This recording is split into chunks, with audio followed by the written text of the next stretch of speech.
We're going to talk about all of this, plus your chats right here on the Big Ten Team Rivalry Show, where we have expert trash talk and unrivaled analysis. But this sounds drastic, but I suppose you have to take drastic action when your head coach can't count to 11. I was almost ready to call it off. This is ridiculous. Let's get into it. Let's talk football. That's going to make us both feel a lot better.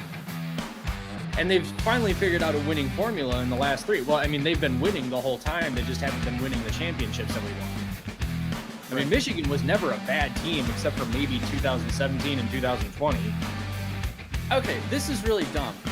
Why? Maybe it's not dumb. That at the end of this, the NCAA is going to have more egg on their face than Michigan is. If you're between 19 and 23 years old and people are throwing millions of dollars at you, that's got to mess with your head. That might be a pipe dream. That might be a pipe dream. I'm just thinking. It might be, but it would be a lot of fun. That would be sweet. How long has this segment gone on? Like 40 minutes? Welcome to the Big Ten Team Rivalry Show. This is how things go around here, and you know that because you've seen the show before. All 691 subscribers, by the way, thank you for that. How many people are going to tune in for the Michigan-Ohio State game now, knowing that the loser of this game can still make the playoffs? I just heard the screams of all of my brain cells die. Well, actually, hold up, maybe. We're going to get to this. We'll get to this when we talk more about the spring game. We have this tradition here that we ask all of our guests, of which you are the first. So it's not a long-standing tradition. All right, well, I do want to be respectful of time. I told Ted we do. We're having so much fun. We're having so much fun. It's interesting because he said that the goal of the NCAA at this point is to just not get sued anymore. Yeah, even after these last 3 years, we still represent hard. I mean, you got to rep your team, right? You know? Oh, yeah. Oh, yeah. But the problem was that they weren't pulling in like Ohio State level recruiting classes, and this is a huge concern. But then Harbaugh goes and wins a national championship with a bunch of 3 stars, a handful of 4 stars, and then a couple of 5 stars. Because I mean, Michigan really couldn't throw the ball at all because Chop Robinson's pass rush was just insane. I mean, that guy was awesome. He was everywhere, and he was giving Carson Barnhart all sorts of issues, and that's actually why Sharon Moore pivoted in-game to running 30 bajillion some odd times in a row. Between Tom Osborne and Solich, they had like 30 years of just destroying everybody. Yes. Yeah. And now it's legal? I'm sorry. Was Jim Harbaugh like the biggest college football revolutionary ever? I'll tell you this. No one willingly lives in Ohio. Case in point, Garrison here. My dear friend. No comment. Jim Harbaugh has just introduced a brand new era of college football. Kalen DeBoer, in order to keep up with Nick Saban, all DeBoer has to do is win 6 national championships in 17 years to match Nick Saban. Thank you. Beautiful. It was very nice. I really agree. I could tell you wrote with, from the heart. Oh, absolutely. It really meant something to you, and I can appreciate that. I really appreciate you appreciating how much I appreciate this because it meant a lot to me. I appreciate that. Mac, take us out. This is the Big Ten Team Rivalry Show. Good night, everybody, and thanks for joining with us. Joining us, not with us. We're already here.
McCarthy. Take the handoff. And Alec Manis is going to throw a pick.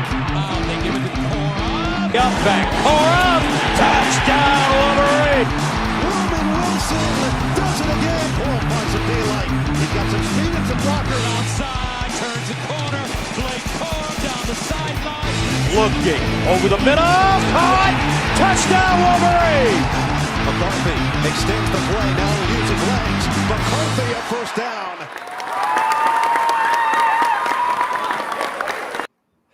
You don't see it. It's all behind the scenes. But every single time something happens, something changes, and we get lost in the shuffle. Good evening, everybody.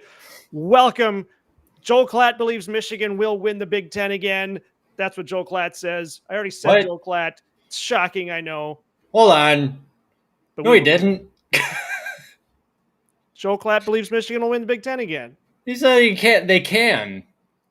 No, they But will. That's not clickbait. We need people to hear that and go, what are you talking about? Not like, Okay. oh, well, sure, they can. Yeah, whatever. Well, that's a really good point, and I didn't consider that. I just didn't want to get sued for when Michigan, if they don't win the Big Ten championship, somebody sues us for emotional distress because they were like, well, these guys said they were going to win, so. I mean, people out there in the internet world are perfectly reasonable. I don't think they would sue us for that. They would probably say, give the guys a chance. Sorry, something stuck in my throat there. Really good point. That's a really good point. Also, Right. Buckeyes Battle Cry says that we're on opposite sides of the screen than Oh, normal. yeah? Watch Can you this. What? It's amazing. Sometimes things work. I got to put the live stream. I got to put the thumbnail on the live stream. I hope everybody found us. Some people did. We've got, okay, let's see. Nevada Buck and Kurt Barton are felons, which, as we know, is our friend Connor Stallion. So he's out there. Keegan is What's up, out Connor? there. Moose is out there. Moose! And Moose. Buckeyes Battle Cry. It's either Pete or Rob. I don't know who's using the account today, but they're out there. Maybe they'll let us know. Joel Klatt needs to run for office. Dude flip-flops more than modern-day wrestlers. That might actually be true. I don't know. We will find out. Oh, Buckeyes Battle Cry says voodoo. Anyway, Mac, this is our last week. This is our last week? Before football starts. Hey! That's where I Next thought you were week. going with that. I was just Yeah. like, wait a minute. We've got a company of two people here. What did I know. miss? Somebody's got to push buttons and break things. This is our last week before football starts. Next week, the entire Big Ten is going to launch. Let's see. The first game is on the 29th. And then we have games. I believe we have games on the 29th, 30th, and 31st. I think we there are games have. before that even. Are they before that? I thought there was a game on the 28th. Well, I know there's a game on the 31st. We're going to the Michigan game. Anybody out there, if you're going to the Michigan game, let us know. Maybe we can Yeah, connect or Michigan something. peeps. We're going to Fresno State. Fresno State. Next week also, so next week our live stream will be the Pigskin Showdown, and we're going to have several guests on, which I will talk to you about that in a little bit. In the meantime, we're also going to talk about all of this, and we're going to take your chats, as you've seen already, right here on the Big Ten Team Rivalry Show. I hope you guys got to see the intro. I worked really hard on that. You did. I did. It's awesome. It's had to go through old shows and that, all from 2024. Those are all 2024 clips. I thought about going back to getting ones where Mac and I used to sit at the kitchen table. I think there's a couple where we were sitting at the kitchen table recording videos. That's even before you went to Western. You remember that? Anyway. No, I don't. Wow, that's crazy. Really? Oh, man, yeah. Yeah, I guess it's been a while. Oh, wait. No, we had the one camera set up. And we Right were, in the middle of the table. right in the middle- Yeah, okay, you're right. Those videos are hidden. You can't see those. We have You don't expert want trash to. talk, an unrivaled analysis. Remember that title? Team Rivalry, unrivaled, play on words. We look at the Big Ten from a Michigan perspective. We talk about the latest news. We give our opinions. That's an important word to remember. And we ask you to give yours. It's called Talking Football. That's what we're doing. If I haven't said it already, my name is Cliff. I'm your host. With me, as always, over there is Mac. So, Mac, after all that, how are you doing tonight? I'm good. I saw my Broncos are actually potentially in the running for third place in the MAC. Nice. I'm pretty excited. They're running for third place. Yeah, I think we're in the. I think that's what they said. Is that Striving for mediocrity. I think. Well, it's it's Western Michigan. We got the one good year with the Wonder Boy PJ Fleck, and why did I think I could just flip to that page real quick in this massive college football magazine. So Oh yeah. anyway, yeah, I saw that and I was like, you know what? Maybe I should rep some Broncos tonight. So we will rain. Rain. Row the boat. And yeah, there you go. Looks like we got Pete tonight. Pete is in the building tonight. Well, he's in his building. He's not in our building. He's in his building. Yes. Nevertheless. What up, yes, Pete? CFB is almost here. Indeed. Okay, so my plan worked. Keegan almost had a heart attack there. He thought we all got canceled. They can't Holy cancel crap. us. We'll quit before that happens. I'm just kind of like floored that we have an effect on somebody else's cardiac health. I mean, that's crazy to me. It is crazy. That's awesome. But it's not. Never mind. That's not good. You should have that looked at, Keegan. Maybe. Yeah. All right. Before we get into the stories, actually, what do we got? We got 2 stories. Before we get into the 2 stories tonight, we begin, as we often do, with the check down, where we bring you the latest news in college football and beyond. Mac, feel free to comment at will. This is the entertainment section of the video. This is the entertainment. So what, the rest of it sucks? This is the planned entertainment section. Everything else is by accident.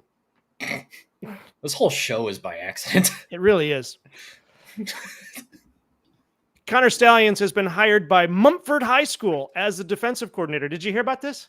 I did not. I did not. He has been hired by Mumford High School as the defensive coordinator. This comes as a shock to many who considered Stallions the most hated man in football, although he's a legend to us. However, he seems perfectly suited for high school football, or pro for that matter, where scouting future opponents by being at the game and taking video is perfectly legal and somehow doesn't desecrate the sport. You can figure that one out. However, the story does take an interesting turn because a picture has emerged of Stallions on the Cass Tech sidelines in Cass Tech gear. The Cass Tech coach has said they're looking into it. I don't report these stories because I want to. I report these stories to make other people angry. Is that real? He was on Maybe. some other high school. Oh, okay. All right. As you were, keep on going. I'm just going to continue adding tags to the stream so we get more viewers. Detroit Lions quarterback Jared Goff. I keep saying golf.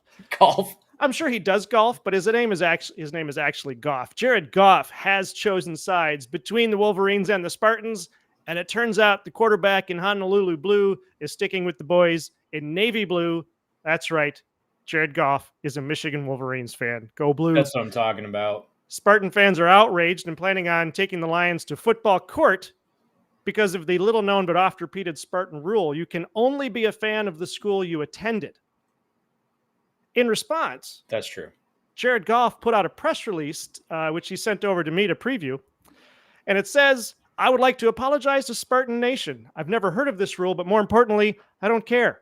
Go blue."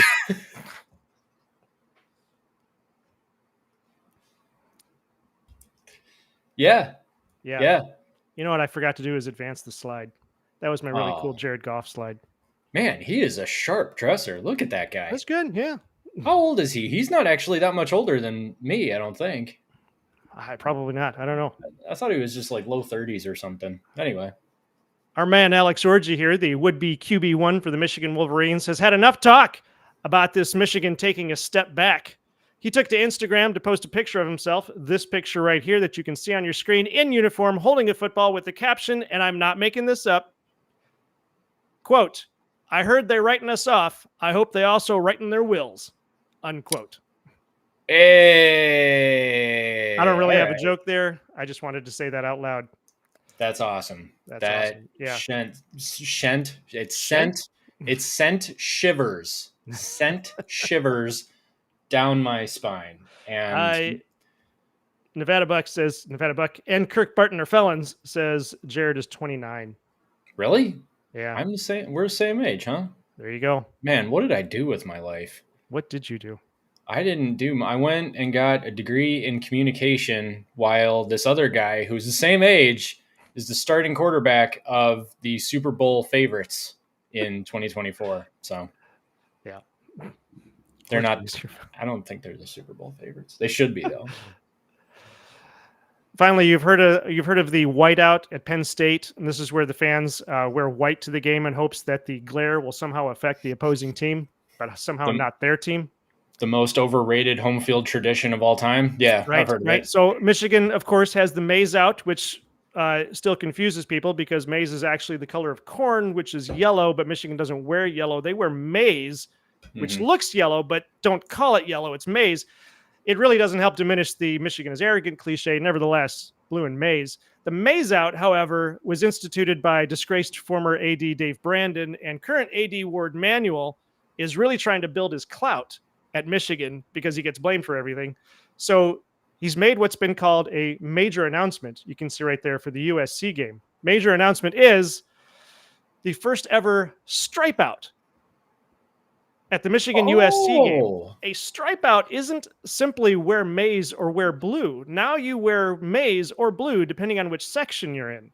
So to show how simple this is, if your ticket is in an odd numbered section, you wear blue. Even numbered section, you wear maize.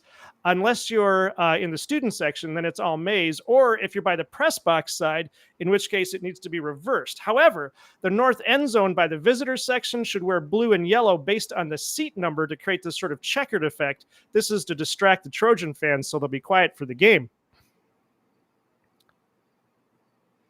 Not to be outdone, the Spartans will introduce a plaid out for the Maryland game, which has sometimes been referred to as the Spartan Tartan.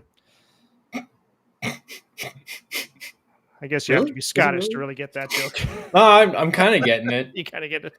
I kind of get it. This has been the Check Down.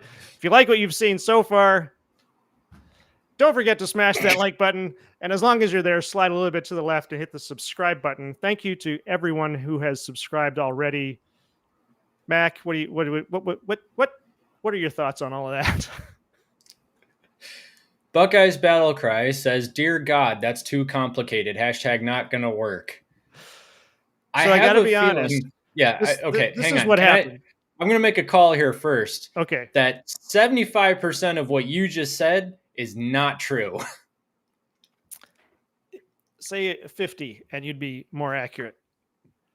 So what it really is, what the stripe out is I believe it's odd sections wear maize, even sections wear blue.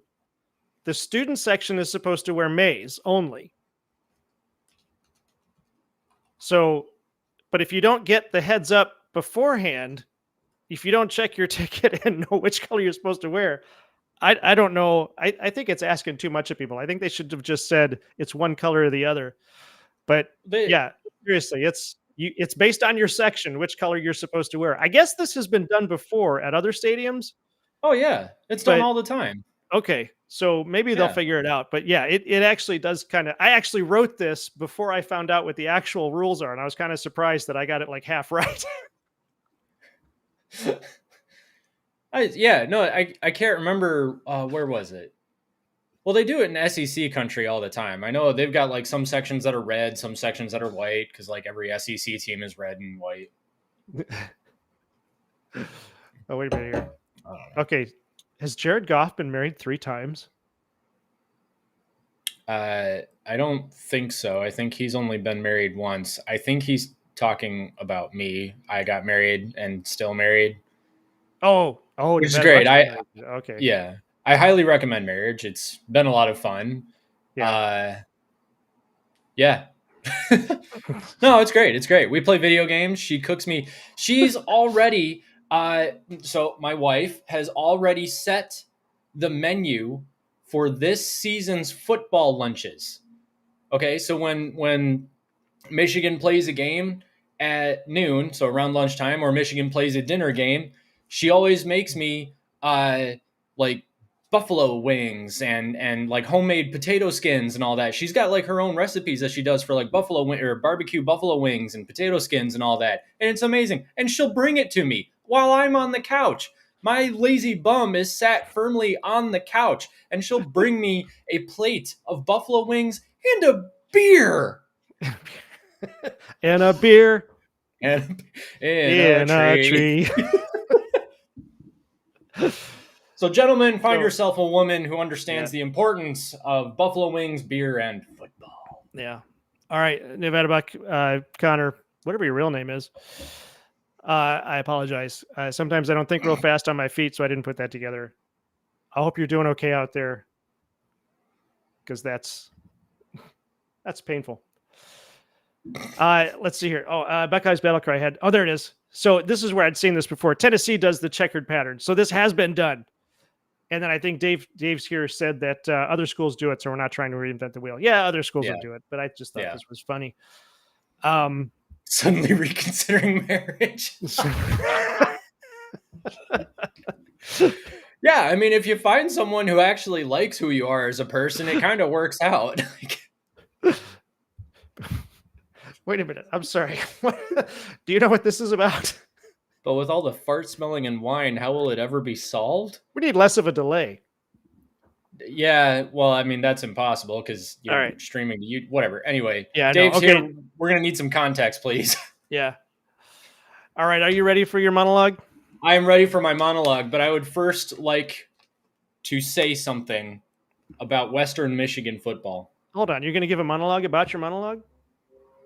No, I'm just No? no. My monologue has nothing to do with Western Michigan. I'm about to say something about Western Michigan, and I would like to say that first. All right. Well, then I'm going to go back to this. Okay.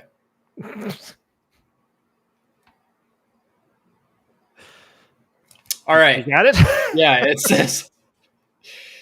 First things first. Western Michigan is so they fired their coach last year, and they've got a new one, and I think, oh no, Lance Taylor's first year was last year, and he went 4-8. So not great. Didn't have a great year. They do expect them to be better this year, which I'm really hoping for. That would be great. But here's the start of their season. Are you ready for this? Western Michigan opens the season at Wisconsin. Oh, yeah. Not great. Yeah. You knew that. Not great. All right. Well, Wisconsin is still struggling too, so that could actually be an interesting game. Stop drinking high alcohol beers, Dad. Game 2 at Ohio State. And I'll just stop right there. So that sucks. That sucks for me. I just really wish that were better. All right. Yeah. Anyway. Okay, so in response to with all the fart smelling and wine, how will it ever be solved? And this is the stereotype of old blue hairs in Michigan. I'm still a little confused, I but still don't get it. Yeah, I'm sorry. that's okay. We got. If you could say that in a Canadian accent, I'd appreciate it. Then I'd probably get it. Otherwise, What? in a Canadian accent. Yeah, I know. Yeah. No, I heard what you said. It didn't. Can I get to my monologue? We've got a You show. can do monologue. I would like to do my monologue now. All right, you want me to get off screen while you're doing that? Yeah, go away. All right, I'm going away. 7 years ago. No, I'm just kidding. All right. Max Monologue. Welcome, ladies and gentlemen, to Max Monologue.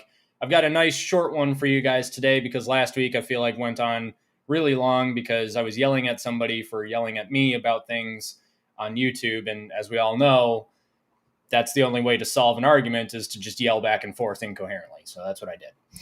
All right. My monologue this week.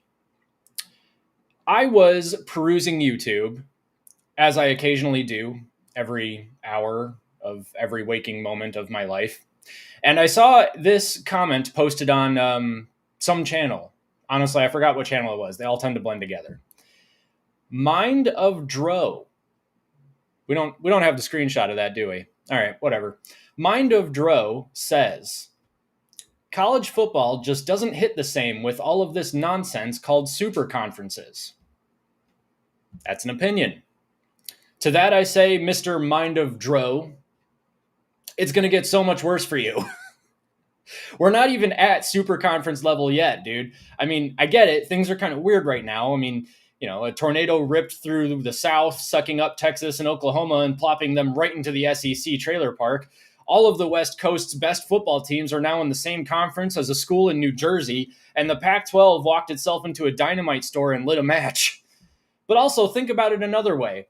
USC versus Michigan isn't just a Rose Bowl matchup nightmare for Lloyd Carr anymore. It's a conference game. And better yet, USC kind of sucks now. So Michigan can get revenge. Ohio State's worst nightmare has also come true. They have to play Oregon every year. Washington gets to go through a rebuilding season, but with a good excuse this time. UCLA exists.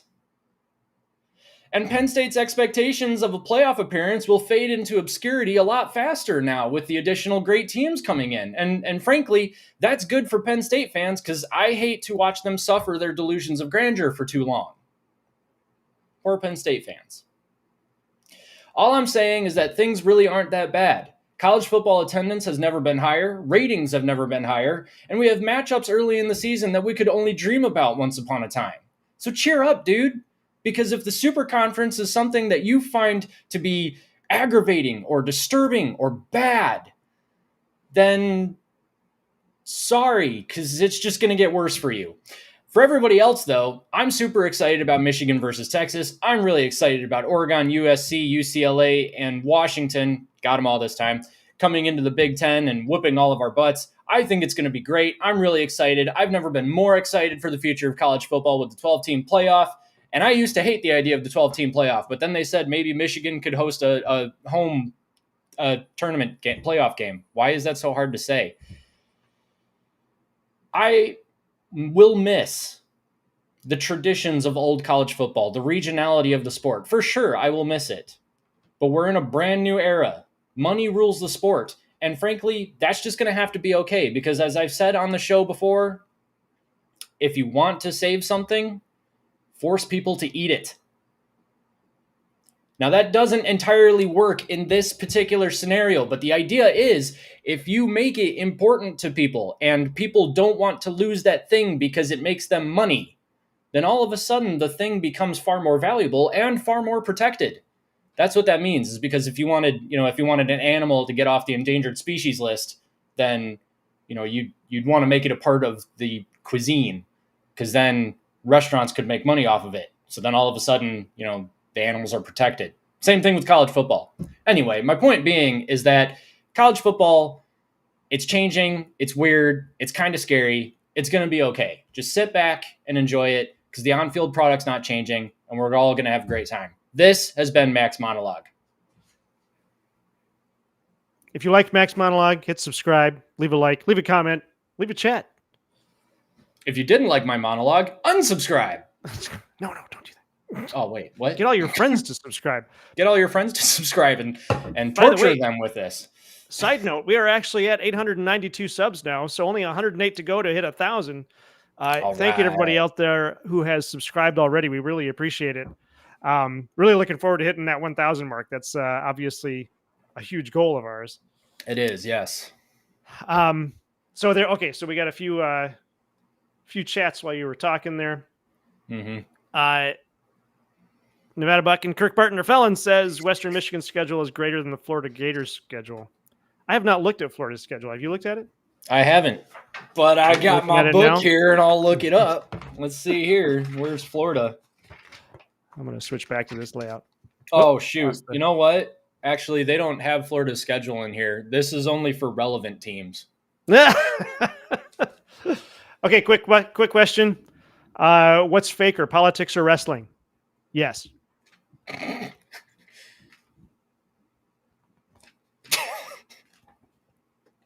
I'm staying down here. I'm not. I believe I'm this not, is not getting into that. This is a compliment for the missus. Mac got a winner. Oh yeah, I should go. tell her to get on and watch. She'd appreciate that. Buckeyes Battle Cry. Pete over there also says I'm mourning the loss of the CFB of my youth, but we ain't going back. Yeah, I agree with that. I think we said that a couple weeks ago that it's, you think back to in my case, thinking back to the 80s when you didn't have to worry about all of the other conferences. It was basically, in my case, watch Michigan, watch the bowl game, and didn't matter what those other conferences were. Didn't matter what Alabama was doing or what Nebraska was doing. Just got to watch Michigan football. Yeah. I hear you. It also says the popularity of the sport has risen and we can watch every game now. So that's a massive plus. That's like what you were saying in the monologue there. Yes, right? It is. Yes, it Yeah, is. that's what I was saying. Yeah. All right. Borg Warner says the USC will be tough in the future. Yeah, but what are we defining as future? Are we defining that as like the point in time when Lincoln Riley goes, "Oh my gosh, you have to play defense"? What? Yep. I don't know if you saw it earlier, but Keegan put up "All rise" for the monologue to start, and now he says, "I may be seated." Yeah. Oh, that's what I should do in the future is get like a judge's robe and be Oh, like, there you go. Put "Here that on my real quick. decree." Yeah. Your Borg Warner says, "Nice monologue." Thank you. I appreciate you, Borg. Oh, it was a joke. Still, we agree. What was the joke? Michigan's or Western Michigan's schedule is greater than the Florida Gators schedule. Okay. I don't joke about Western Michigan football. I take it very seriously. Hey, we're on the wrong sides again. There we go. Why would you stop doing that? I got to do something. Is there an okay? I'm sorry. I'm reading some of these. I'm like, what is this from? There's an underground river at Western. I have no idea what he's talking about. He says the underground river is cool. You didn't hear about it at all while you were there for what, 6 years? 4 years. Not an underground you did 2 years. river. Yeah. No, I was there it was 2014 to 2019. No. Okay. Yeah, 2014 to 2019. So I was there for 5-6 years. That's right. It's your first Yeah, year. but, Washington. yeah. Okay. Yeah. I'm sorry. I just lost my train of thought. I'm looking at the chats trying to figure out what's going on. Dave's here says you are mistaken. The DC at USC is the guy Michigan would have hired if they hadn't. That's interesting. I didn't not hear know about that. Yeah, I didn't hear that either. Yeah, I didn't hear about that. Would that have been before Ward Manuel No. or Dave Brandon? No. DC, not AD. Defensive coordinator, not athletic director. AD, DC. That's true. That's a good point. I can read. Moving on. Hang on. Let me ask my assistant co-pilot here what Okay, wait, all right. who he is. I'm sorry. Like I said, I was getting a little confused there. Okay, so the DC at USC is the guy Michigan would have hired. Who is? Yeah, are you looking up who the current DC at USC is? I am, yes. All right. Who do we got? Has recently hired Danton Lynn as their defensive coordinator. Lynn was previously the defensive coordinator at UCLA. Oh, where he significantly improved their defense. All right, well, good for him. He brings experience from both the collegiate and NFL levels, making him a valuable addition to USC's coaching staff. Are you a fan of USC football or just interested in their coaching changes? Does anyone choose to be a fan of USC football? Tim Prangley does. Okay. All right. You got me. Okay, yeah, this is before they hired Wink Martindale. So yeah, they were going to look at that guy. I did not realize that. I had not heard that name before, I guess. Yeah, I guess I hadn't heard his name as a possible as a possibility. Frankly, I right. Kind of assumed that they had gone straight to Wink Martindale because Martindale is the OG of the defensive system they were already running. So I'm honestly kind of glad that they didn't go with this Danton Lynn guy, and I'm not as any sort of a knock against Lynn. I'm sure he's a very good defensive coordinator. I just think that Wink Martindale was the better fit. Mm-hmm. I don't know. I guess I'm curious now. Maybe Arcadia Creek is underground in Kalamazoo. That's right. He's right. Arcadia Creek. Okay. I completely forgot about that. Yes, that is a thing. Yeah, that is pretty sweet. I completely forgot that exists. Mm-hmm. Yeah, I don't know. USC is going to be interesting to watch this year because Miller Moss is a really interesting situation for them because Caleb Williams is gone from USC. So does USC's offense continue the firepower that they have, or are they going to kind of take a step back? Miller Moss is a really good quarterback, or at least he has really good potential, but is he going to end up being the type of quarterback that they need for a Big Ten schedule? I don't know, probably, but to what to what degree, I don't know. And then, Danton Lynn, he's probably a really good defensive coordinator, but does he have the players that he needs in order to, get what he needs out of the defense? I mean, last season, they couldn't even tackle. They couldn't even tackle properly.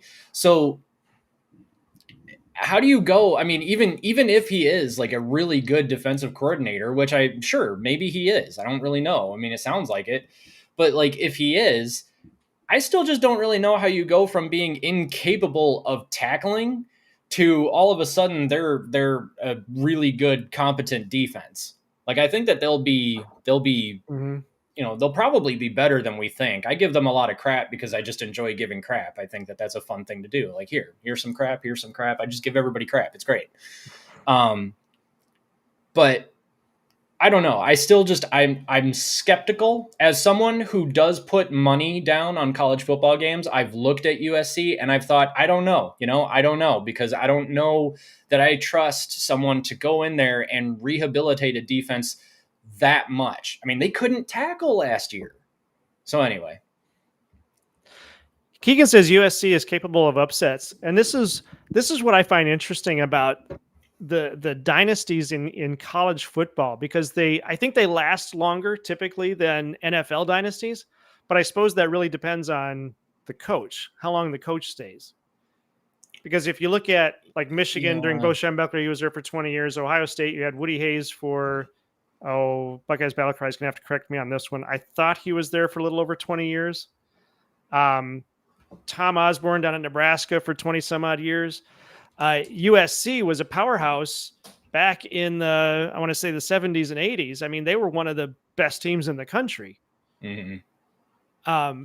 And even into, I want to say, I think they were still a powerhouse even into the early 2000s, weren't they? USC? Yeah. Yeah, I think so, because remember, I mentioned in my monologue how they were a Rose Bowl matchup nightmare for Lloyd Carr. I remember multiple Rose Bowls where Michigan would go and end up getting trashed by USC. Maybe not trashed, I can't remember exactly, but they would lose to USC often.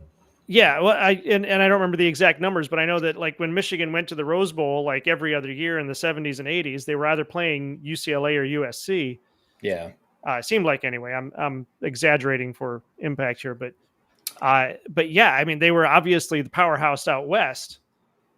So I don't know. It's interesting to me that they've fallen off the way they have, which I presume means, like Michigan, they can come back. Nebraska can come back and that kind of thing. But it'll be interesting to see how long it takes.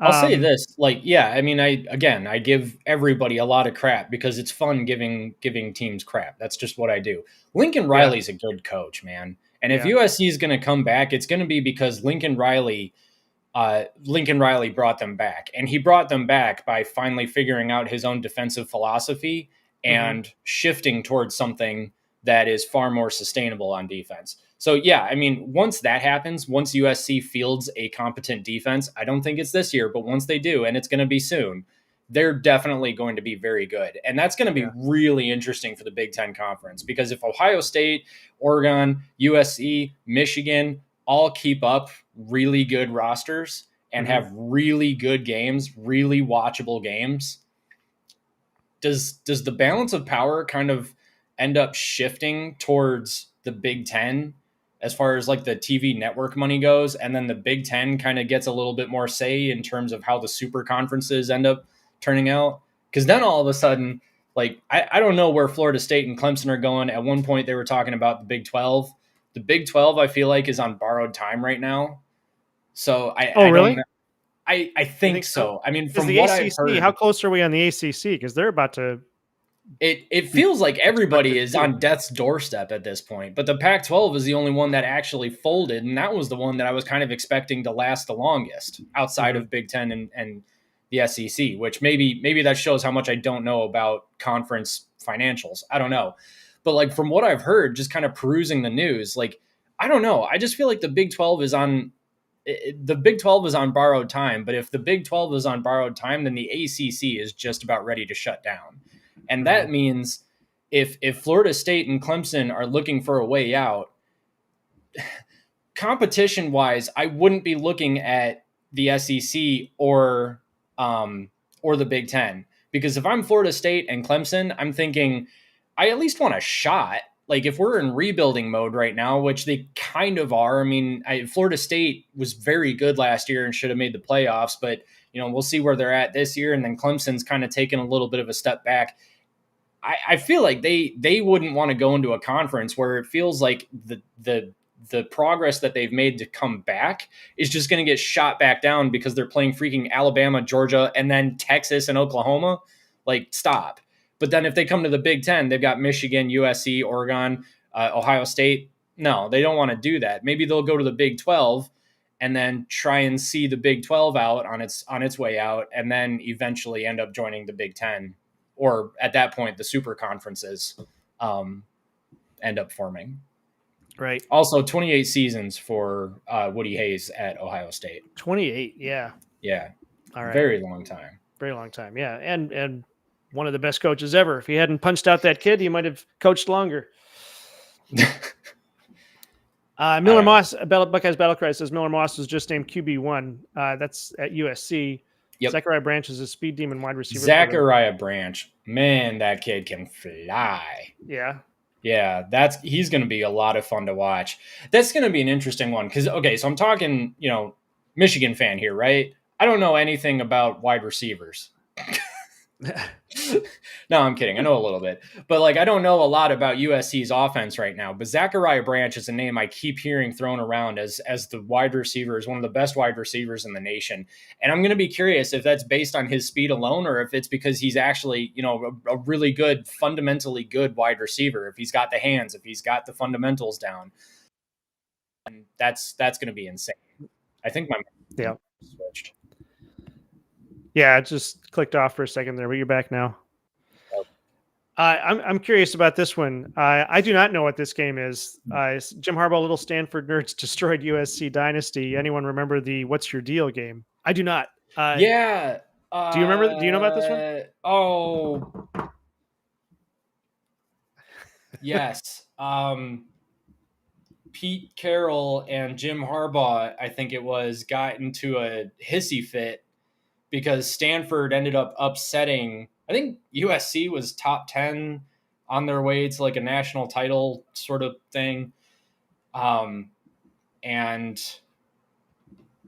yeah, something happened at half field. I can't remember exactly what it was. I'll look it up real quick. All right. Buckeyes Battlecry says he beat Carroll twice, but they still won the pack. Carroll dipped in the offseason before sanctions dropped. Oh, that's right. Pete Carroll had, when he was at USC is when they got sanctioned. Yeah. And then he went, did he go right to the Seahawks after that? Or was there something in between? I think he went right to the Seahawks, yeah. Okay. Charlie Bowman's throat was too tempting, says Woody Hayes. Throat punch, throat punch, throat punch. Okay, here it is. After Stanford's shocking 55-21 victory over USC on November 14th, 2009, there was a heated exchange between Jim Harbaugh. What? I'm just telling Buckeyes Battlecry. I'll watch this. There was a heated exchange between Jim Harbaugh and Pete Carroll. Carroll approached Harbaugh and asked, "What's your deal?" in response to Harbaugh's decision to go for a 2-point conversion late in the game. Harbaugh responded with, "What's your deal?" And the moment became quite famous because of that. Okay, so it's basically a reoccurrence of the what was it? Woody Hayes, who went for 3 on Michigan, and said they asked him why he went for 2. No, why he went for 2, and he said because I couldn't go for 3, something like that. Yeah. So there's some history there. Yeah. This is kind of fun. We do actually have another story here planned, but the now we've diverted into USC, so this is kind of cool. I'm kind of down for it. I'm learning more about USC right now, and I like it. Yeah. Yeah. So it was Stanford 55, USC 21 in that game, apparently. Yeah. Okay, so this is why they were sanctioned. Can I go into this for a second? Yeah, do it. Okay, so USC was sanctioned by the NCAA due to violations involving improper benefits received by football star Reggie Bush and basketball star O.J. Mayo. OJ Mayo. That's a cool name. All right. The investigation revealed that Bush and Mayo had forfeited their amateur status by accepting gifts from agents. As a result, the USC football program faced severe penalties, including a postseason ban for 2010 and 11, scholarship losses for 3 years. They vacated wins, including the 2004 BCS championship game, and Reggie Bush was also had his Heisman Trophy stripped from him. Pete Carroll, who was the head coach at the time, left USC shortly before the sanctions were announced. He has denied that his departure was related to the impending penalties. I just want to point out that all of this is called NIL now. Mm-hmm. This is all totally legal. Reinstate USC's 2004 BCS championship. Yeah. I don't even like them that much. Yeah. I'm trying to remember. This was the one. Okay, so this was when. Okay, so I'm sorry. Buckeyes Battle Cry says, much like Harbaugh and Lions head coach at midfield, aggressive backslap after the Niners beat Detroit. I don't remember that one specifically, but I do remember when Jim Schwartz was the head coach at Detroit, and Harbaugh went out to midfield, and didn't he like sort of barely shook his hand and then walked away? And Schwartz like chased him down. Yeah, something like that. I'm looking that one up now too, because I remember that Jim Schwartz and Jim Harbaugh got into a little hissy fit about that too. A little altercation there. I think they've actually talked about it since, and they're good now, like they're friendly. All right. But yeah, okay, so here you go. After the San Francisco 49ers 25-19 victory over the Detroit Lions on October 16th, 2011, there was a heated exchange between Jim Harbaugh and Jim Schwartz. Harbaugh, who was the 49ers head coach at the time, was very enthusiastic during the post-game handshake, giving Schwartz a hard slap on the back. Schwartz did not appreciate the aggressive handshake and chased Harbaugh down, leading to a brief skirmish. Harbaugh later admitted that he was too aggressive during the handshake and took responsibility for the incident. The two coaches have since made amends and are on good terms. Nice. All right. Well, it has a happy ending. Yeah. Yeah. But that was, I remember as we were talking about Harbaugh, because I don't think at that point there was any thought of him coming to Michigan to be the head coach, but obviously we knew who Harbaugh was. And Schwartz was one of the better Lions coaches. And I remember just thinking, oh yeah, that's Harbaugh. He just kind of, he's got things to do. He brushes people off and keeps moving. Yeah. Hey, so that opens something up. All right. Breaking news as of 2 hours ago by Eric Smithling from Yardbarker. You ready for this? Yeah. Jim Harbaugh has cut the quarterback who knocked him out of the 2022 CFP. It took 2 years, but the Chargers head coach Jim Harbaugh finally got revenge against quarterback Max Duggan, formerly of TCU.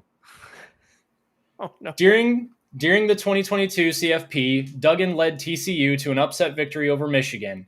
On Monday, the Chargers released Max Duggan 2 days after he didn't play in Los Angeles' Week 2 preseason loss to the Rams. Okay. I really hope it was for performance. I don't know. He went 4 for 7 for 41 yards, so who knows? Okay. Yeah. Uh-oh. We got a little bit of a fight going on here in the comments. Everybody be sportsmen. We need sportsmanship out there. Yeah, be cool. Whatever. You guys are talking there. Let's see. Oh, yeah. Okay. So Borg Warner was looking at that. Harbaugh years later admitted that he was wrong in the incident with Schwartz. Yeah. Yeah. We just talked about that. Yeah. Yeah. Keegan says, slap him on the butt really hard next time and say good game. Yeah, because that's acceptable. That's acceptable, apparently. That's totally fine. Yeah. Yeah.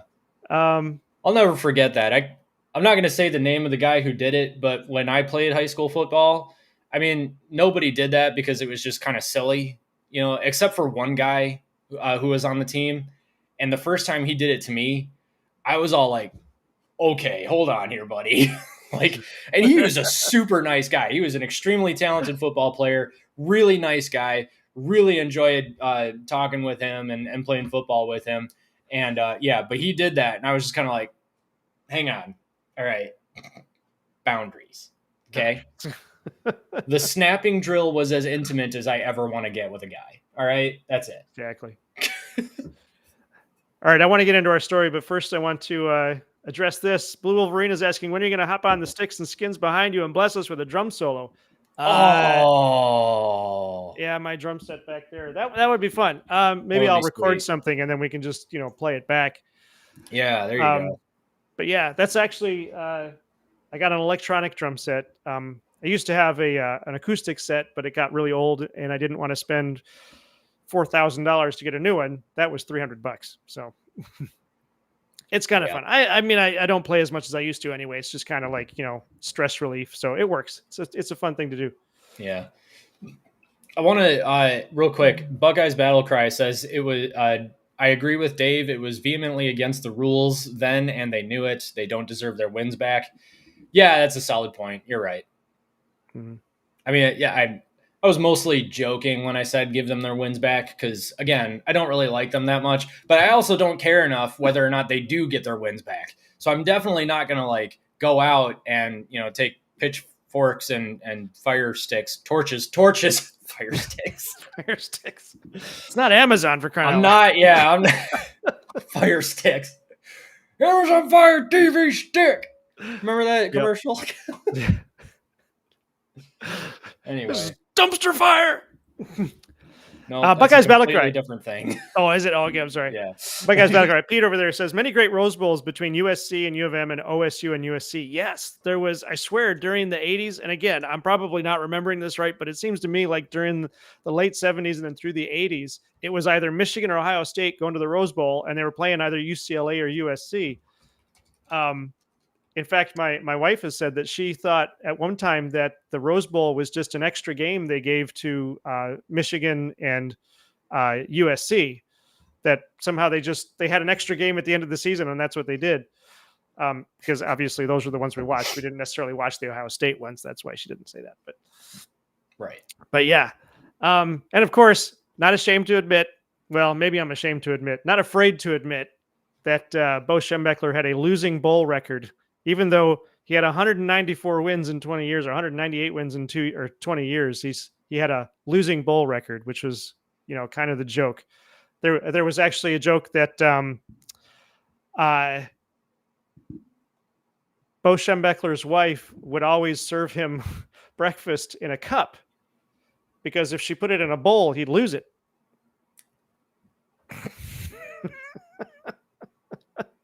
Is that a real thing? That's a joke. Oh. It's just an old joke, but that's amazing. It's funny. But here the Buckeye fans will appreciate this. The tattoo gate was a joke. Tressel got screwed. I think so. I agree. The big deal there was that he was playing ineligible players, but that was because of tattoo gate. So yeah, Jim Tressel was also the best dressed coach in college football. Oh yeah, the sweater vest man. Oh yeah. No doubt the games happened and live on in fans' hearts and minds forever. Absolutely. 2023 national champions. Okay, let's get to our Joel Klatt story. Sweet. Where is it? Here we go. So, as we've said, Michigan won the 2023 national championship fair and square, according to the president of the NCAA, Charlie Baker. Now, what we've always heard and what usually happens is right after a national championship, you don't have as much changeover as Michigan's had, and teams are considered to be reloading instead of rebuilding. And because Michigan had some changeover in the coaches, although we can make the argument that the coaches that are in place now are actually coached up, developed up. They're not all new. They're just moved up from their assistant position. We did have a lot of players from Michigan go to the NFL. So there has been some changeover. So it's not the same team it was last year by any stretch. You've got a few consistent players. You've got coaches that have moved up, but nevertheless, it really is a fairly new team and a fairly young team. The Phil Steele's college football magazine has an experience index, and I believe Michigan is really close to the bottom. Ohio State is closer to the top.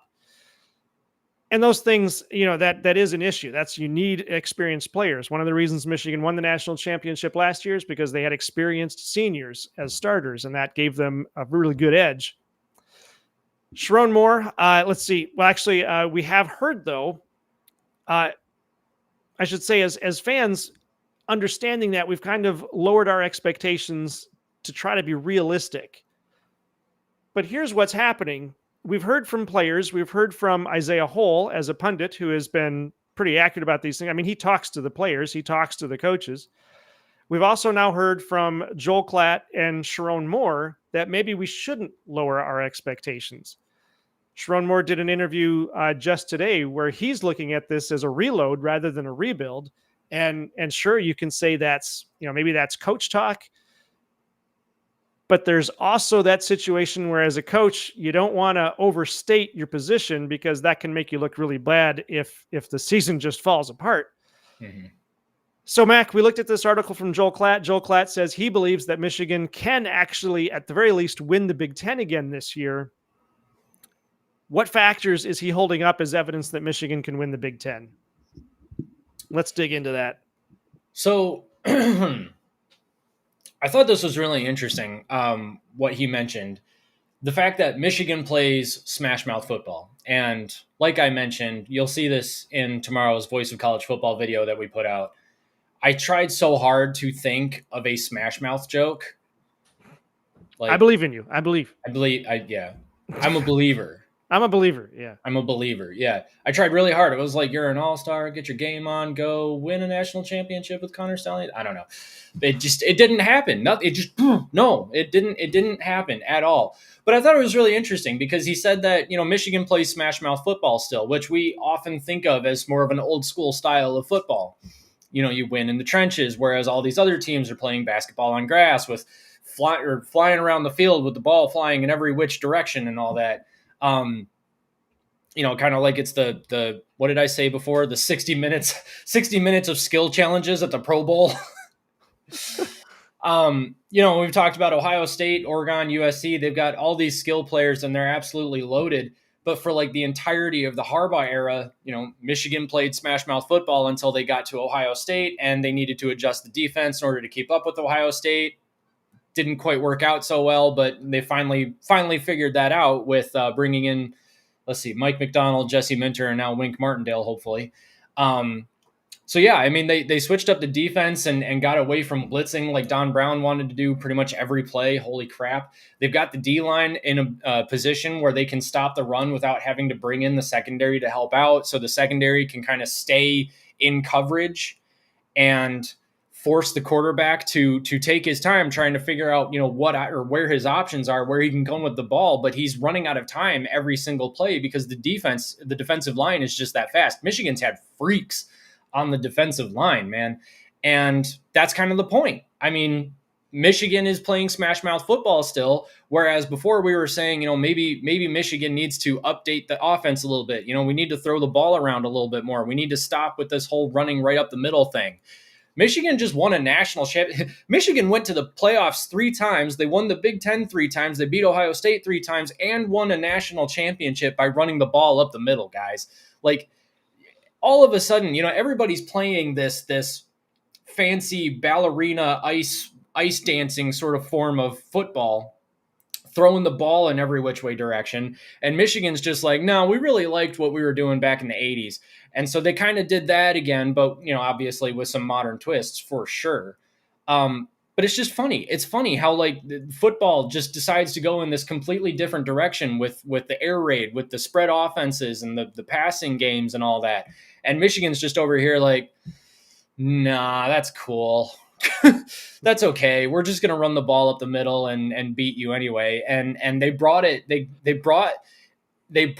a factor to the game where Michigan is able to dictate the tempo of games. Because if you think about it, like on defense, defensively speaking, Michigan has opposing offenses in a position where man for man, Michigan is keeping up. Michigan is at least equally matched with the offense. The defensive line is really what's getting Michigan into those positions where they're forcing offenses into bad situations. Now, Michigan's defense is also smart. They know that, you can bend, just don't break. You can let Ohio State march down the field, and they have many times. It's just when Ohio State gets to the 20 and the downfield option isn't there, there's not a lot they can do. And they know that. Michigan's defense knows that. So get Ohio State's offense, get these high-flying offenses into a position where they can't just go 30, 40, 50 yards down the field with a pass, or they can't just open up the playbook and get these chunk plays. You need to force them into a position where they actually have to play some balanced offense, and they can't do that. Michigan's defensive lines are just too good. They're too fast, and opposing offensive lines just can't stop them. So it's really interesting. I think that just speaks to the trench play. I mean, the trench play, I think, is going to be the focus of the Sharon Moore era, just like it was with the Harbaugh era. Yeah, we're seeing in the comments here too. People are talking about defense. I'm gonna skip down to our last question there that we keep hearing about the elite defense, and who was talking about it today? It was either today or yesterday that Isaiah Hull was talking about Michigan's potential elite defense of being better this year than last year. Even at least the possibility is there. But what did you see as far as what backs this up? Do we have players, practice footage? What information backs up the fact that Michigan might have an even more elite defense this year? So I'm going to take a step back from that. All right. Okay, I don't want to go there just yet. I mean, as a fan, I'm totally there. Oh yeah, Michigan's defense is totally going to be better. As a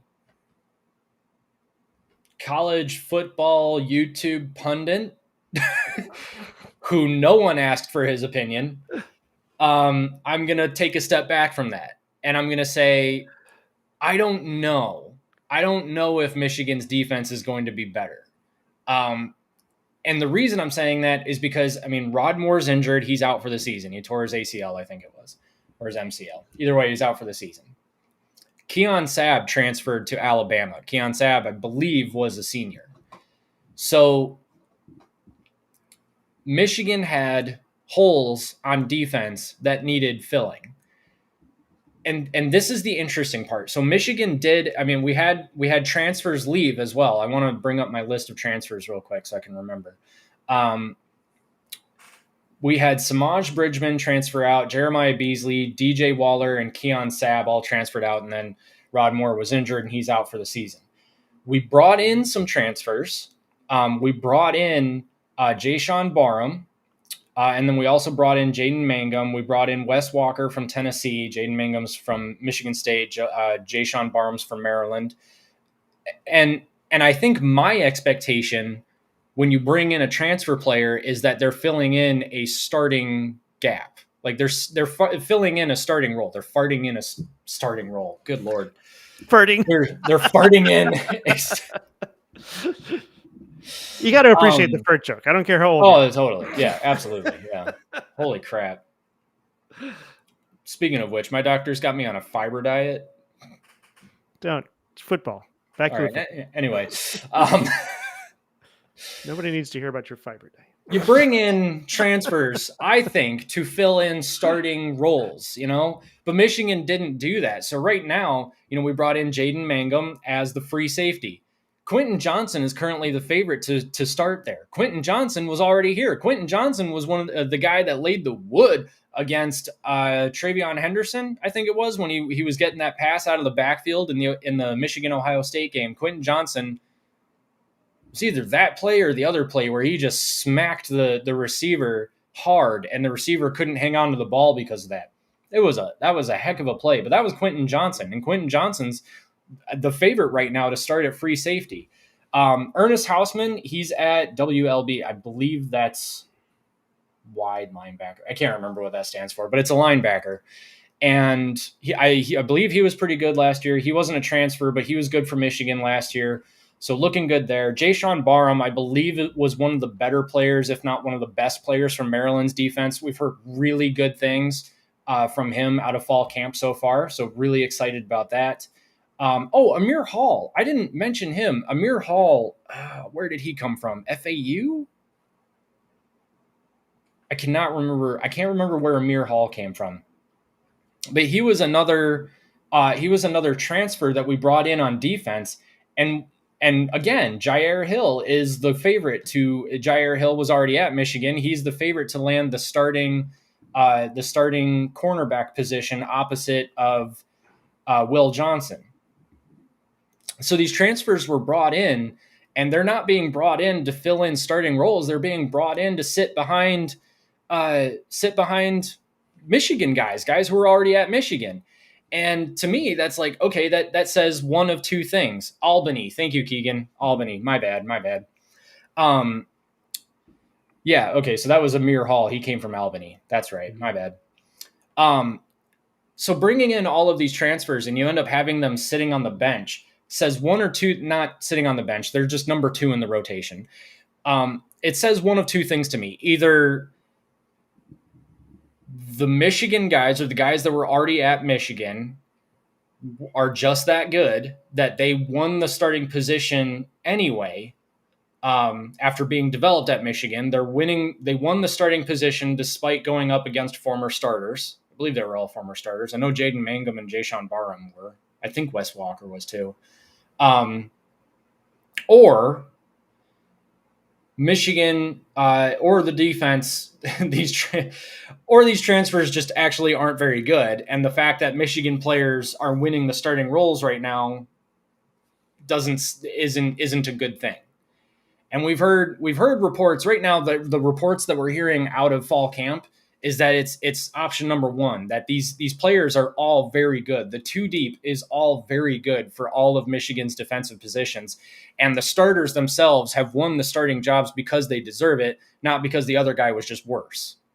So it's exciting. That's really exciting. Yeah.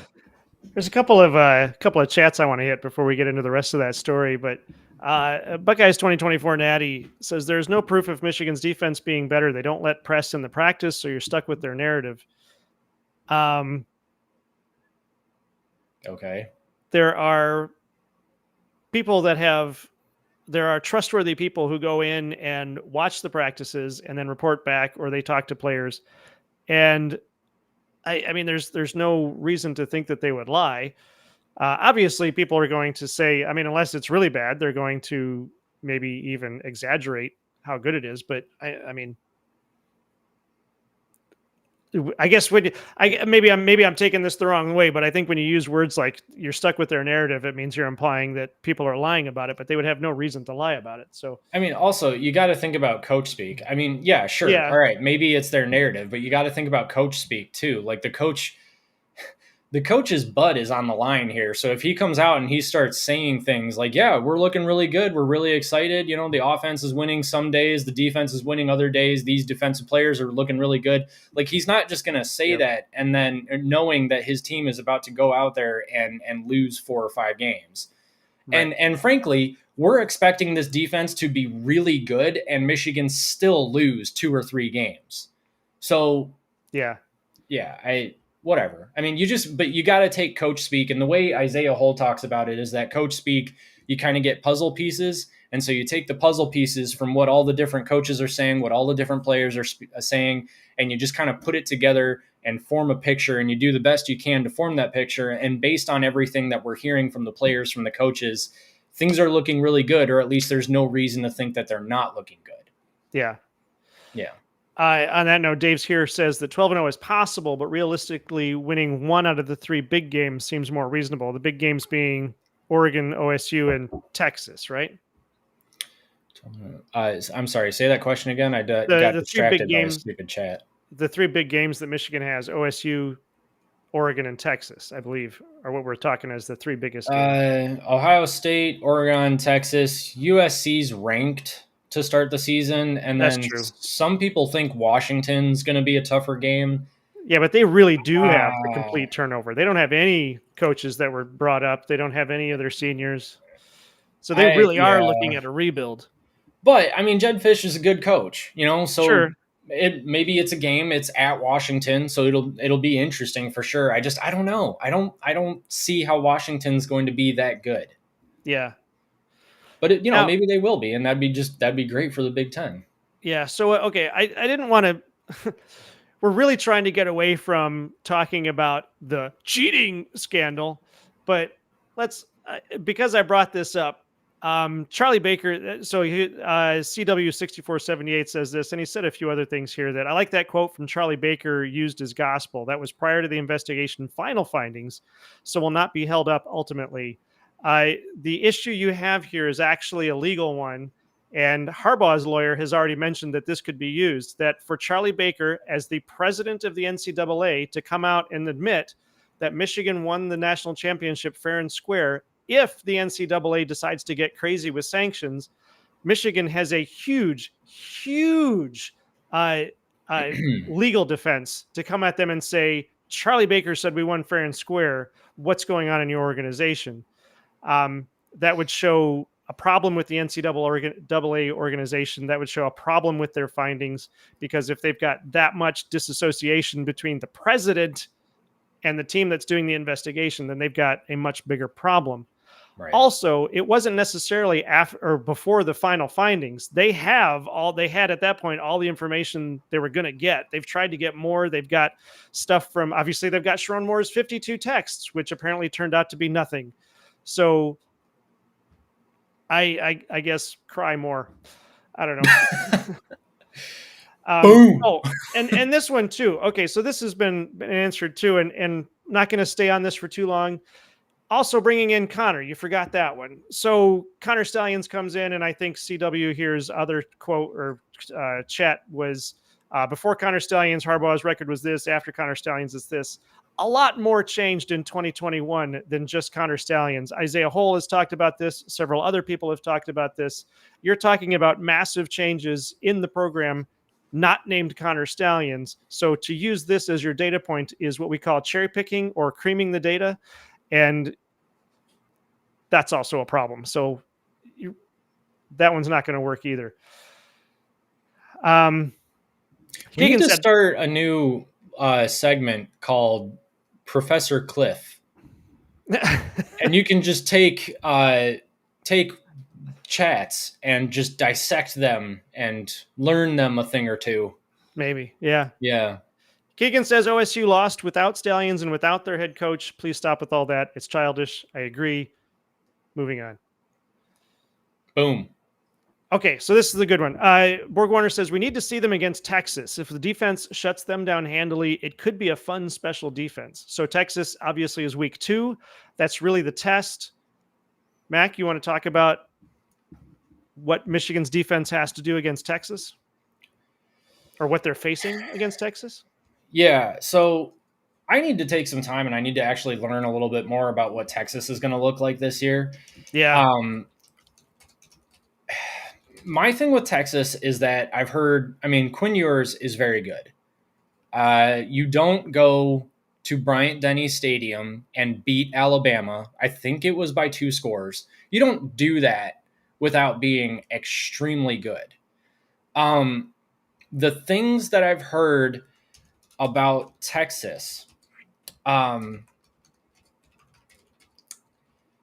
so Steve Sarkisian is an interesting coach. I think he's a very good coach. I've heard that he can coach himself out of wins, though. I've also heard that Texas has some issues on defense where they did bring in some pretty solid instant impact kind of transfers. I think they brought in some transfers at wide receiver in the offensive line. I think they brought in some in the defensive secondary as well. That being said, I don't know. What they're going to look like. I know that they just lost their starting running back for the season to an injury, which is just a shame. He's a great player. He seems like a really great kid. Deserved a lot better for sure. But they just lost him for the season due to injury. So I think that Quinn Ewers is probably going to be throwing the ball a lot. And I think that that's going to end up being kind of a 2022 Ohio State Ohio State style game. Yeah, Max 77 agrees with you on that one. Yeah, there you go. So, I mean, I think Ohio State in 2022 had a better running game than Texas is going to this year. But I think that if I remember correctly, Ohio State still threw the ball quite a bit. And I think that's probably what Texas is going to need to do in this game. So then you got to think like, okay, if Michigan can control the tempo of the game, then it might not matter that Texas is throwing the ball around because the passing game, I mean, when it's working, can absolutely shred a defense. But Michigan's got a really good defense. So it's kind of a high risk, high reward type thing. When it works, it's probably going to work really well for Texas. It's probably going to be a situation where Texas is throwing the ball all the way down the field. They get down to like the 15, the 20, the 25, and then potentially just stall out. They settle for field goals because they can't do anything to take advantage of the sides of the field. They can't do anything to try and get those last 20 yards. And I'm just saying that as someone who's kind of thinking about like Ohio State 2022. And that's not even to crap on Ohio State either. That's just to say, like, I'm trying to think about that style of an offense. If Michigan on offense against Texas can control the flow of the game and effectively use Alex Orji as a running threat, keeping in mind that he still needs to complete some passes for sure to keep the defense honest, then I think Michigan actually has a pretty good shot in that game. I think Texas's offense became a little bit one-dimensional with the loss of their running back, and I think that's probably going to play in Michigan's favor a lot better than people might think at first, despite the fact that Texas is still a really good team with a really good roster. So that's kind of how I see that playing out, is similar to 22 Ohio State. Maybe. Right. I think. Yeah. Yeah.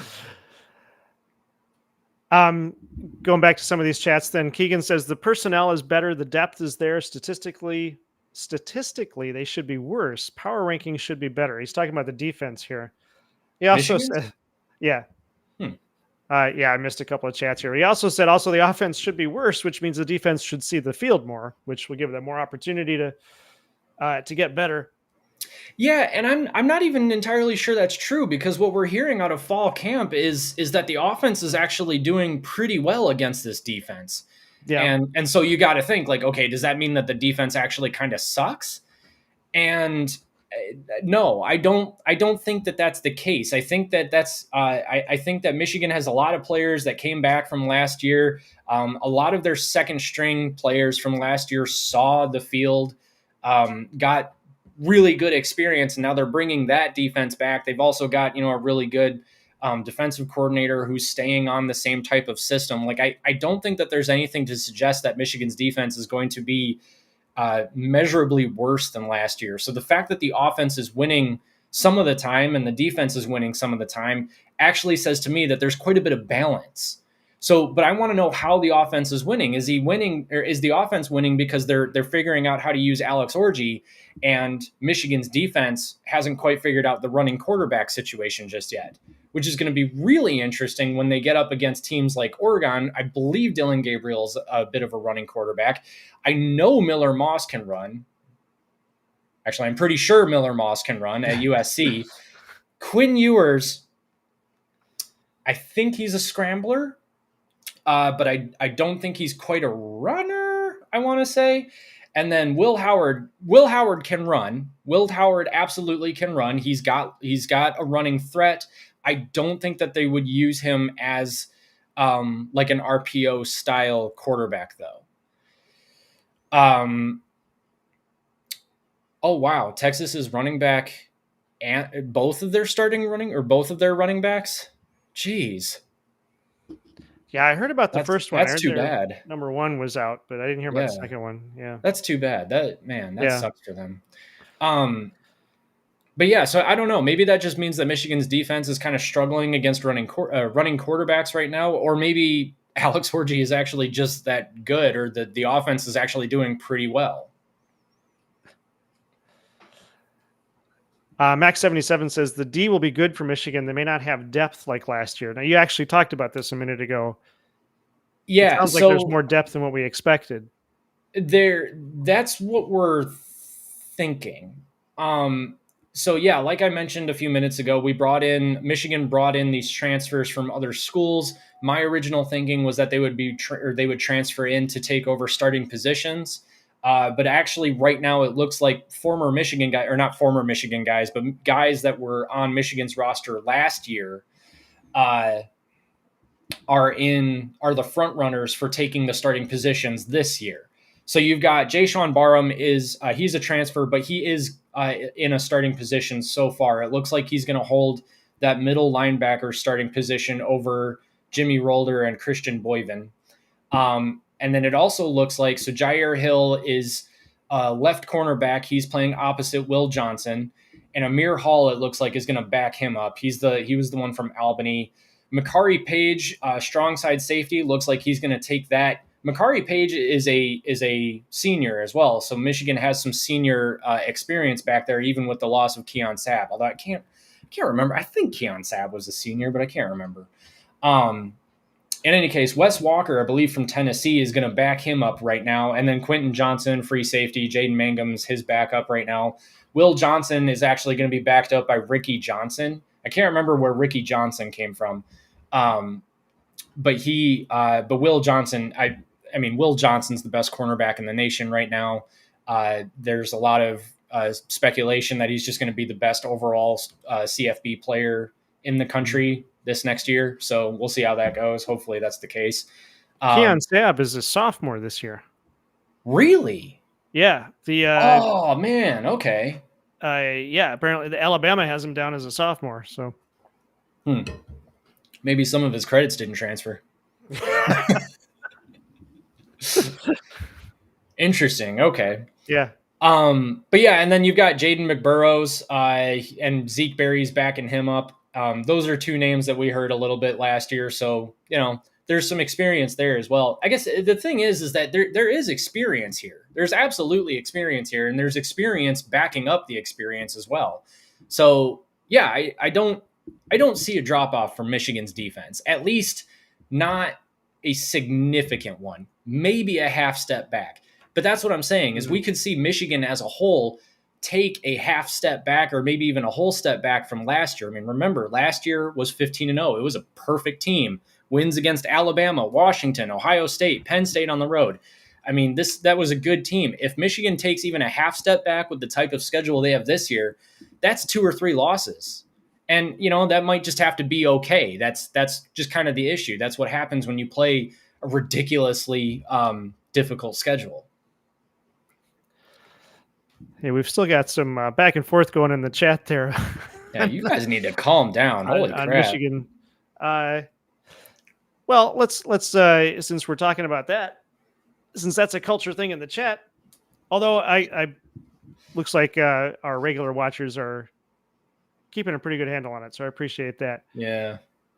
It's not too bad. The last thing I wanted to talk about in the Joel Klatt interview is he talked about culture. That culture was the thing that was really holding Michigan together last year. So last year they had the cheating allegations and all of those accusations to hold them together because people were coming at him, making him the villain. The guys on the team knew they didn't cheat. The coaches said they didn't cheat, but they kept getting these allegations out in the press. The NCAA was trying to burn them in the press rather than the way they do every other investigation. So they had that culture last year to bring them together. They really used that to what do you call that? Galvanize the team. So this year, they don't necessarily have that, although I guess depending on how long the NCAA carries out the investigation, but it seems like this year they may not have that. So what does Michigan do this year to maintain that culture, or do they have a culture strong enough to hold the team together like they did last year? So the thing about the thing about the transition from Harbaugh to Sherrone Moore is that the culture at Michigan was built by the assistants, the players. It was cultivated by them. It was glued together by Harbaugh. And so Sherrone Moore is the guy who's now going to act as the glue, or he's going to act as the CEO. Excuse me. So the culture is something that I think is embedded in Michigan football right now, because you have so many of the same coaches that were there last year, so many of the same players that were there last year on this team again in 2024 and moving forward. So really nothing is going to change, which means that the culture is not going to change, because it's the people and their attitudes that create the culture. And you've got players. I mean, it was either Samaj Morgan. I said this before. It was one of three people. It was either Samaj Morgan, Freddie Moore, or Tyler Morris, who said that Ron Bellamy, the wide receivers coach, has a saying. He says, "No block, no rock," which means that, if you're not willing to block, you're not ever going to see the rock. And these players are cool with that, and they're the type of players that are like, yeah, I'm willing to block for the team. I'm willing to do what it takes for this team to benefit, not for themselves, just for the team. And it was really that attitude change that happened in 2021. I mean, Harbaugh, his attitude kind of changed too, where people are telling him, like, you need to lighten up. These players, they're kids, you need to be a father figure sort of, rather than a CEO.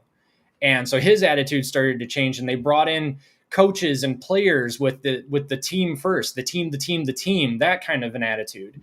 And in keeping the same coaching staff, essentially the same coaching staff year over year, that culture is going to remain intact. Now, what can they use in terms of chip on their shoulder fodder to keep their attitude going? I think it's two things. I think it's, one, the fact that everyone thinks they're going to take a step back because they won the national championship and then lost 13 bajillion players to the NFL draft. And two, I think it's because people still, for some reason, God only knows why, think they cheated to win that national championship.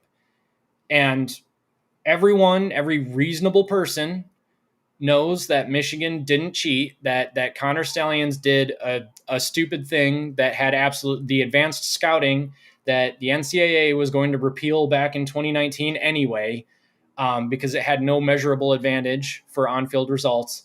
Which is also legal in high school and professional ball. And is also legal in, yeah.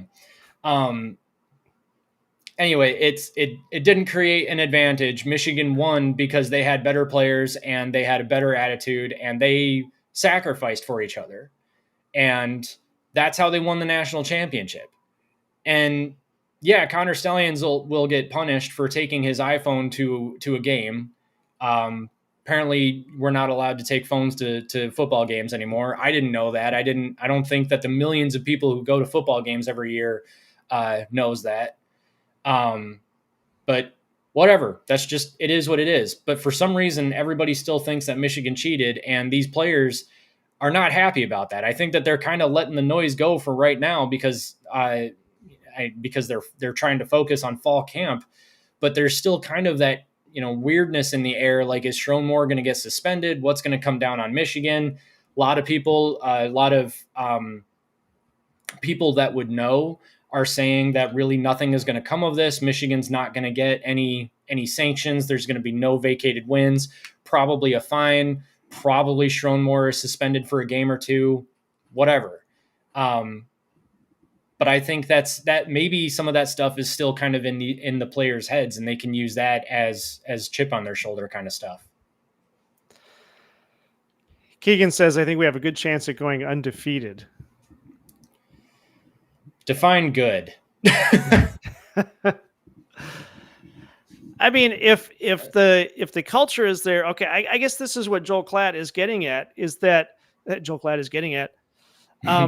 Bars.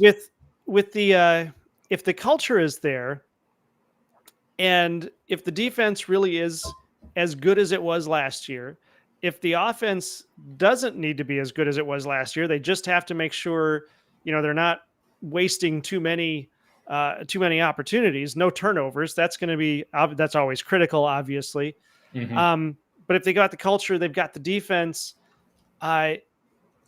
there is a chance that that's what propels them through. I mean, I think we saw in a lot of ways that as we've talked about, that is a lot of what pulled them through last year, because we watched those games, especially early in the year, that were actually kind of boring because Michigan didn't do anything exciting. They just won the game. They just, I think you mentioned it earlier. They wear down the team.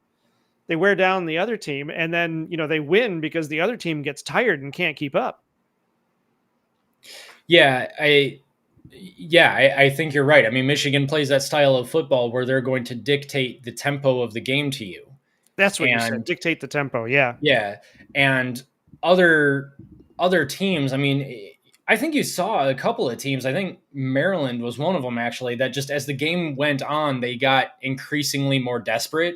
And I mean, Talia Tagovailoa has a turnover problem. He just does. It sucks. The guy seems like a really cool dude, and he's really good at football, aside from the fact that he has a turnover problem.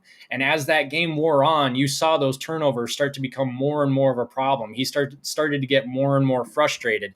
And that's because, like, even, Michigan wasn't even having that good of a game. Maybe they were looking forward to Ohio State. I don't know. But Michigan still, the defense was able to dictate the tempo of that game, dictate how that game was going to be won. And it was won in the trenches. They forced Talia out of they forced Tagovailoa out of the pocket so many times. That was how that one sack fumble for the touchdown happened. I mean, that's just the type of game that Michigan plays. They dictate the tempo. Other teams get frustrated and get increasingly more desperate and make mistakes. Right. I think that's what part of what PJ Fleck was talking about with the boa constrictor. Yeah. That they just sort of, they slowly sort of wrap themselves around you until you can't breathe anymore. And that's how they dictate the tempo of the game. Yes. Shout out to Blue Wolverine. Thank you very much for the super chat coming through again. Really appreciate it. Go Blue. Appreciate you. Go Blue. So his comment there, the course scheme. I'm sorry. Go ahead. Well, yeah, I was going to say, you got to read it. Okay, yeah. The core scheme is still there. Run, smash, and time management. Not much has changed in that aspect. Absolutely. Yeah, I think that's what we're hearing. Apparently, that's what Isaiah Hole has been going over. That's what Joel Klatt has been saying. Who is the other guy? Not Rich Eisen. I can't remember. But anyway, Isaiah Hole is the one I know that actually has like contacts in the team. He is there taking photographs. He is there seeing everything. And this is what he's coming back with, is that defense looks even more elite than last year, that the offense is going to be solid. I haven't heard anybody say the offense is going to be fantastic. Maybe it's not going to be generational like they described last year's, but what like John D'Adamo and TJ have been saying that what is it, 62% completion? Yeah, the 62% completion percentage. So if they can get 62%, which I believe is, where would you rank that? That's not really elite. That's actually sort of, it's fine, just above mid. It's good. It's good. So yeah, it doesn't have to be fantastic. But if the defense can give them the opportunities they need, then that's all we're going to need. So yeah, it'll be interesting. Yeah. Tom Bouchard, November 30th, Ohio is going to get smoked physically again. Hopefully, yeah, it really is. I mean, we keep hearing about, okay, I'm going to go Michigan fanboy here. We do, not, Michigan homie. I'm sorry. I guess it's Homer now. Michigan homer. Michigan homer. You're not a fanboy, you're a homer. That what I hear now, I hear people talking about Michigan's defense, Michigan's players. I hear them talking about eliteness in specific positions and such like that. What I hear about from Ohio State is like what Tressel and Urban Meyer have said. Oh, this looks like the best team ever, without really getting into any specifics. Yeah. And I don't know. That kind of makes me excited. 69% giggity.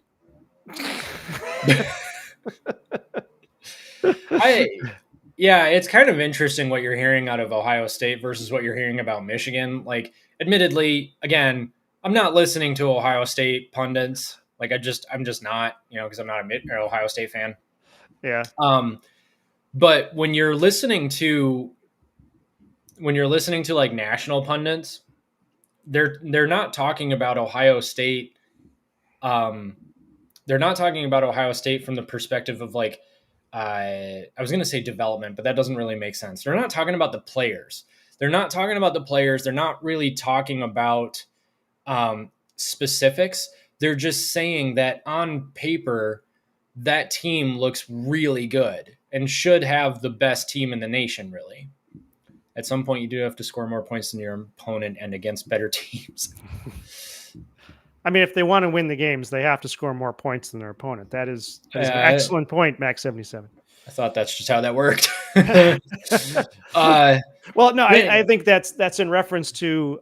So we talk about defense wins championships. The offense being, good, or let's say mid average. They can't rely on that. They have to score points. They can't just not keep the other team from scoring points. Yeah, well, and I think Michigan's going to score points. I do. Provided they use Alex Orji the right way. I mean, if he's not a good passer, then fine. Use him as a running quarterback. Like, do something. Get creative. Open up the playbook. But I feel like his passing ability is highly underrated right now. Mm-hmm. Yeah. Oh, but what I was saying before, like the national pundits are talking about Ohio State, but they're talking about it like, on paper, this team looks really good. And yeah, they do. And they've got great players. I know a bunch of them were they were wearing Jesus shirts. Oh yeah, we wanted to talk about that too. I actually want to give a shout out to the Ohio State players. And I'm gonna forget their names, but they were wearing shirts that says Jesus wins, wasn't it? Jesus wins. Yeah, I think that's what you said. Yeah. Really that's cool. pretty cool. Standing up for that. I appreciate that. Yeah. Yeah, I like that. But yeah, I mean, they've got a lot of really cool players on their team. They've got a lot of really interesting personalities and a lot of guys that just seem really selfless and do really, really cool things for the community, for Columbus and all that. And I'm really excited for this year's version of the game, because it's like I've said before, it's two different philosophies, football philosophies coming together. You've got a team that is kind of, I'm going to say bought, but I don't mean it in a bad way. I mean, they had to do something to lure the players to Ohio State, and they got them, and they're talented. They're great. And it's going to be really interesting to see if they can take all that talent and turn it into a functioning team.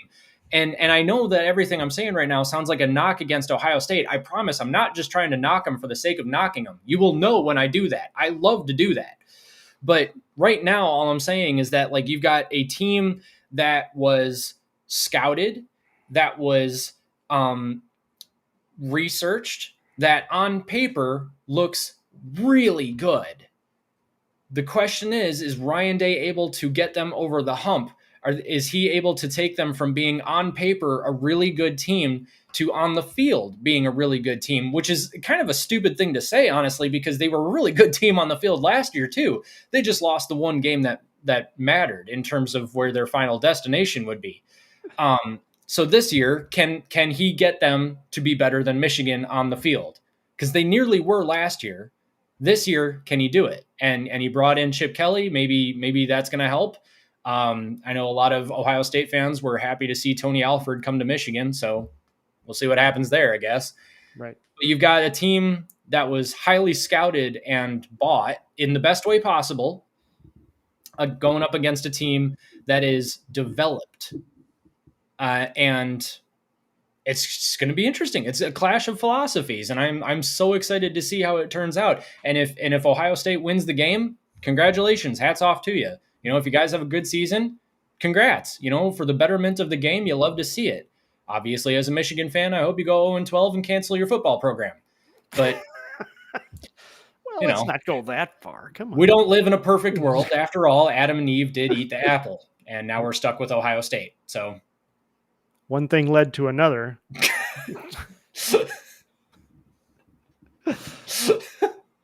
Okay, I don't want to end on a bad note, so I'm going to say this first.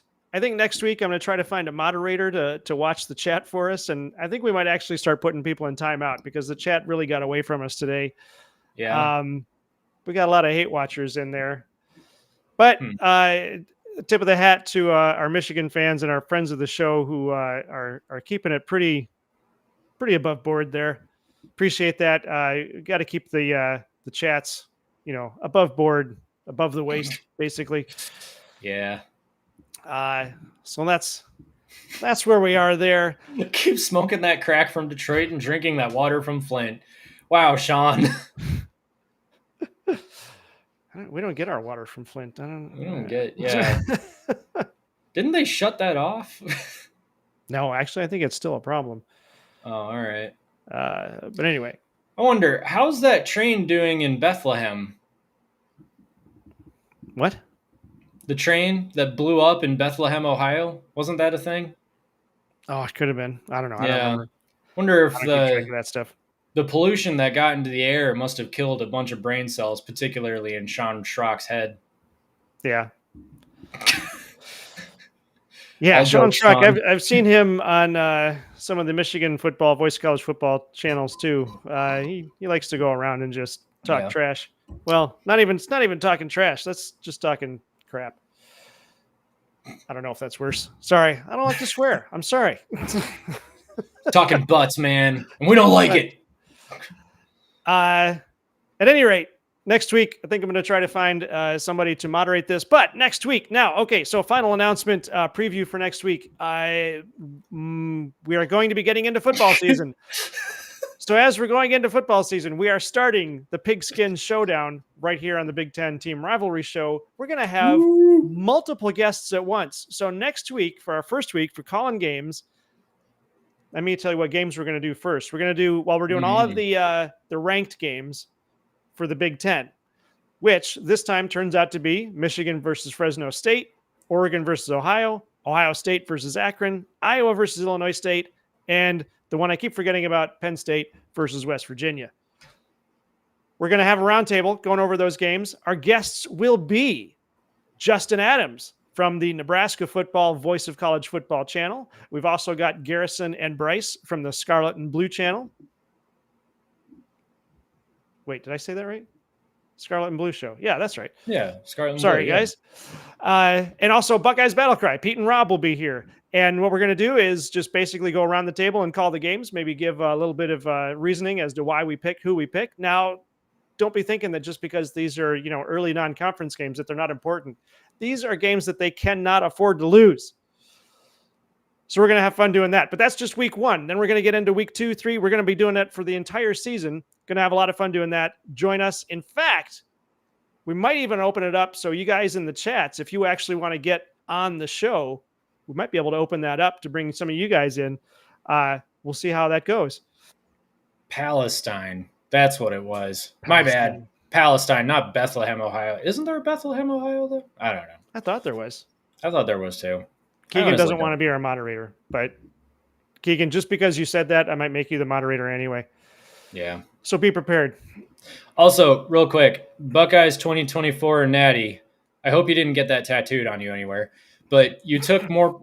He says you took more portal players than we did. Again, that narrative really doesn't hold water. Yeah, I mean, you're right. We took more portal players than you did. I'm not saying that the number of portal players equates to your football philosophy. I'm saying that Ohio State dropped a ton of money to bring in the portal players that they did, and Michigan didn't, or at least Michigan's NIL wasn't a part of it. So, but again, I mean, you're right. We brought in more portal players than you did, so whatever. Thanks for hanging out with us, everybody. Whoa, hey, hold on a second here. What? Do you see CW's chat I do. there? I was going to ignore it. Do you want me to put it up? I got to address this. If something happened that was actually tragic in that train crash, then I would apologize for it, but I need to understand what happened first. All right. I should take down the LOL then, I guess, if we're going to talk about something tragic. Still. Well, let's just see. I need to find out what happened. All right. Ohio train derailment occurred on February 3rd, 2023, when a Norfolk Southern freight train carrying hazardous materials derailed, causing 38 cars to go off the tracks. The derailment led to a significant environmental disaster, with several rail cars burning for more than 2 days. Wow. And emergency crews conducting controlled burns that released harmful chemicals into the air. Recently, residents of East Palestine have been considering a $600 million class action settlement with Norfolk Southern. Holy crap. However, there are concerns about the long-term health implications of the chemical exposure, and some residents are seeking more information before deciding whether to accept the settlement. So, did anyone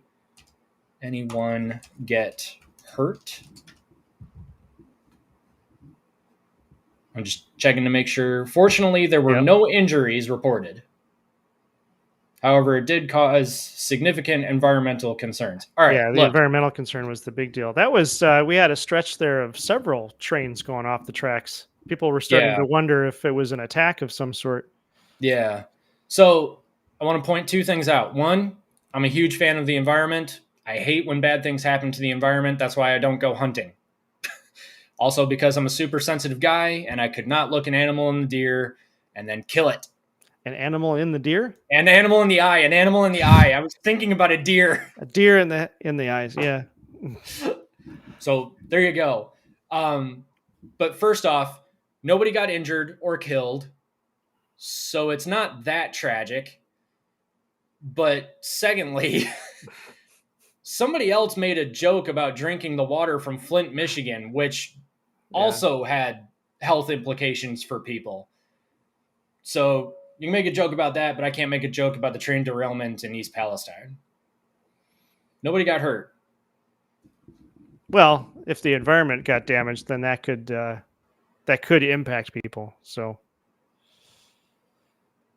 yeah, Okay. I mean, he's right about that. Yes, it could impact people. Not just the environment; it made people sick, which is true. So, okay, all right. At any rate, yeah, this is what I mean. The chat's getting out of hand. We're getting off track with stuff. Okay, everybody, we got to talk some football. That's always a good thing. Thanks for hanging out with us. Don't forget to check out the teamrivalry.com website where you can sign up for the Pigskin Showdown so you can play along with us as we do the live stream. You can be on the website and you can start making calls for games, and there will be leaderboards to see who's calling the games the best. Also, check out Michigan Football Channel at the Voice of College Football. You can see our show, the Point a Minute Show, plus a lot of great content from John D'Adamo, TJ Ronan, and Ferris Khan.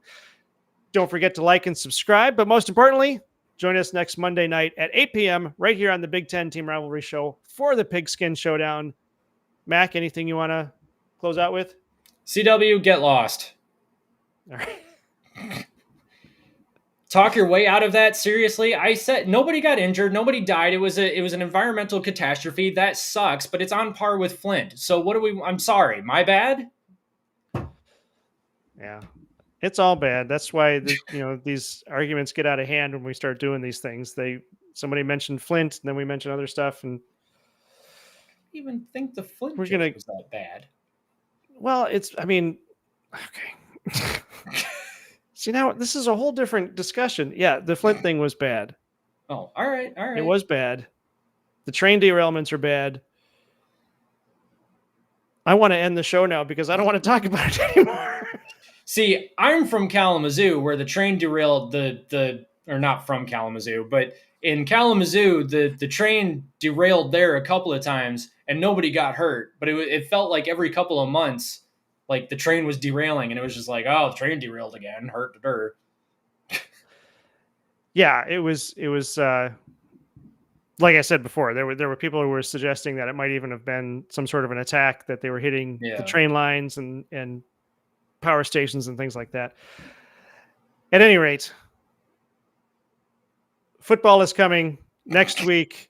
The season is starting. 2024 will be getting underway. Pigskin Showdown. Be here next Monday night at 8. Mac, get us out of here.